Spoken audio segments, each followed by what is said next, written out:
اور اس کے پاس پانی موجود نہیں ہے تو پھر وہ تیمم کر کے پاک ہو سکتا ہے.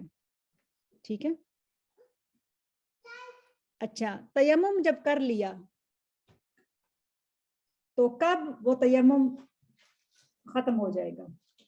وہ کون کون سی شرائط ہیں, یہ چیزیں ہیں کہ جس سے تیمم نواقص جس کو کہتے ہیں, نواقص تیمم کون کون سے ہیں؟ اگر کسی شخص نے تیمم کر لیا, نماز ادا کر لی, جو بھی اس نے کرنا تھا کر لیا, اور پھر جیسے ہی اسے پانی مل جائے گا اس کا تیمم ختم ہو جائے گا. اب اگر اس کو غسل کی ضرورت ہے تو غسل کرے گا, اور اگر اس کو وضو کی ضرورت ہے تو وضو کرے گا. جس طرح کی اس نے پیورٹی یا پاکی حاصل کرنی ہے وہ اس نے کرنی ہے. پانی ملتے ہی تیمم ختم ہو جائے گا. دوسری بات ہے کہ جس عذر کی بنا پر اس نے تیمم کیا, مثلاً اس کو سخت بیماری تھی, ٹھیک ہے, جیسے ہی بیماری ختم ہو گئی تو وہ ختم ہو جائے گا.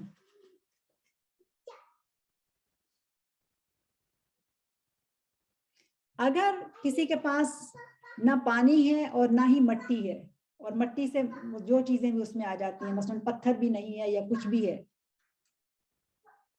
اور نماز کا وقت ہو جائے اور یہ حالت اضطرار ہے جس میں وہ بغیر وضو اور بغیر تیمم کے بھی نماز کا وقت ہو جائے تو نماز پڑھ سکتا ہے.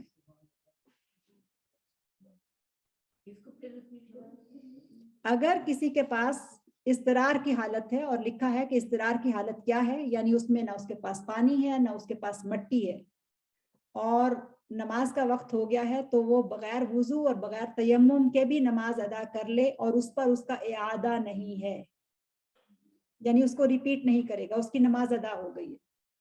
سبحان اللہ. معلوم یہ ہو رہا ہے کہ نماز کی رخصت کسی صورت میں بھی نہیں ہے, نماز کی رخصت کسی صورت میں نہیں ہے, اس کا اعادہ بھی نہیں ہے, یعنی جو ٹائم تھا اس میں اس نے ادا کر لی تو کر لی, بس ٹھیک ہے, ہو گئی اس کی.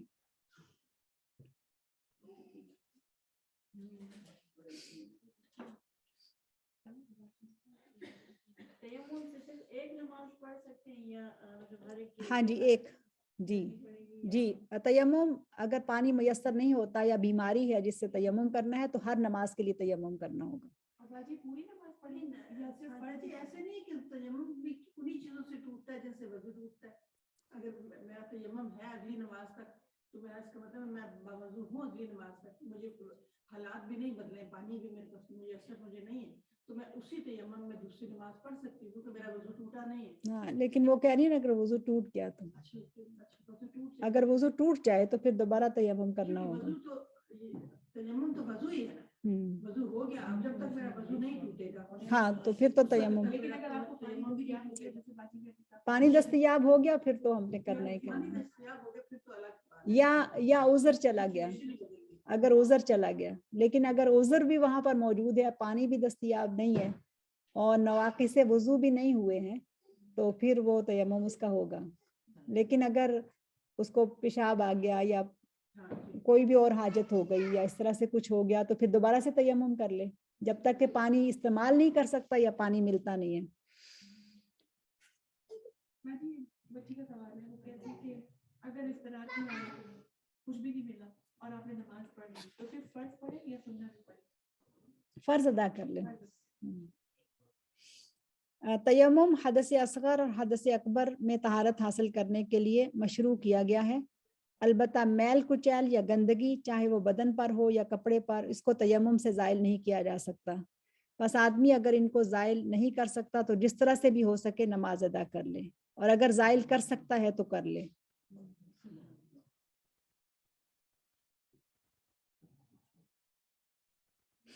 کوئی شخص اگر زخمی ہو اور اس بات کا ڈر ہو کہ اگر پانی استعمال کرے گا تو اس کو شدید نقصان پہنچے گا, تو زخم والے حصے پر مسح کر لے اور باقیوں کو دھو لے. لیکن اگر اس کو اتنا خطرہ ہو کہ کسی بھی طرح کا پانی اگر وہ استعمال کرے گا تو اس کی صحت کو بہت نقصان ہوگا, مثلاً کوئی جلد کی ایسی شدید تکلیف ہے یا کوئی شخص جل گیا ہے, ایسے بھی ہوتا ہے نا, کبھی کوئی شخص جل جاتا ہے تو جلی ہوئی اسکن کے اوپر کسی بھی صورت پانی استعمال نہیں کیا جا سکتا, تو پھر وہ تیمم کرے گا.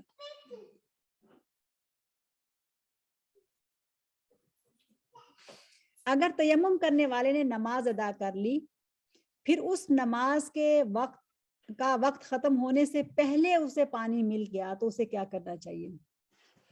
اس بارے میں ابو سعید خدری رضی اللہ عنہ کہتے ہیں کہ 2 آدمی سفر پر نکلے، اس دوران نماز کا وقت ہو گیا، ان دونوں کے پاس پانی نہیں تھا، ان دونوں نے پاک مٹی سے تیمم کیا اور نماز ادا کر لی، پھر نماز کے وقت ہی میں ان کو پانی مل گیا، چنانچہ ان میں سے ایک نے وضو کیا اور نماز کو دہرا لیا اور دوسرے نے نہیں کیا، پھر رسول اللہ صلی اللہ علیہ وسلم کے پاس آئے اور ان دونوں نے اپنی اپنی بات ان کے سامنے رکھی، تو رسول اللہ صلی اللہ علیہ وسلم نے فرمایا للذی لم یعد اصبت السنت، جس نے نہیں دہرایا اس نے سنت کے مطابق کیا اور اس کی نماز ادا ہو گئی، اور جس نے نماز اور وضو کو دہرا لیا اس کے لیے دوہرا اجر ہے۔ یہ حدیث ابو داؤد کی بھی ہے اور سنن نسائی کی بھی اور صحیح حدیث ہے، یعنی اگر کوئی شخص نہیں کرتا تو اس کا ادا ہو گیا، اس کا فرض ادا ہو گیا، لیکن اگر کوئی کر لیتا ہے تو اس کو دوہرا اجر ملے گا۔ جن چیزوں سے وضو ٹوٹ جاتا ہے ان سے تیمم بھی ٹوٹ جاتا ہے، یہ ابھی بات کر چکے، جیسا کہ آپ کی طرف سے سوال آیا تھا، جیسے ہی پانی مل جائے یا عذر ختم ہو جائے تیمم کا حکم ختم ہو جائے گا، اب اس کے لیے وضو یا غسل دونوں واجب ہیں۔ ٹھیک ہو گیا جی؟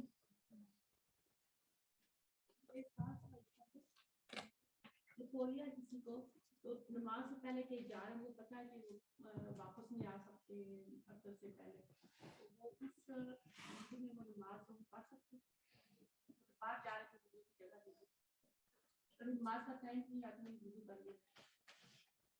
بتایا نا کہ اگر تو بہت ہیوی ڈسچارج ہے تو اسی صورت میں پھر وہ وضو دہرا لے، وضو کر لے، لیکن اگر ہلکا ہلکا ہے تو کوئی حرج نہیں ہے، وضو نہیں ٹوٹتا، وضو رہے گا۔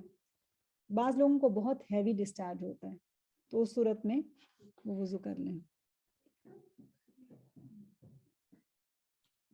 ٹھیک ہے جی، آگے یہ موضوع ختم ہو چکا ہے، اب آگے دوسرا موضوع آ رہا ہے، اس لیے ہم اس کو یہیں پر روک دیتے ہیں انشاءاللہ، اور باقی مسائل جو ہیں وہ انشاءاللہ اگلی دفعہ دیکھیں گے۔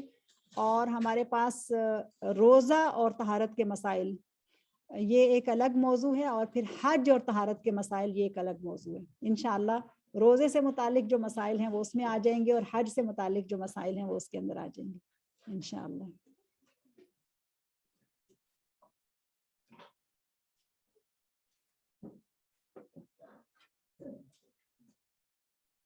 سبحانك اللهم وبحمدك نشهد أن لا إله إلا أنت نستغفرك ونتوب إليك۔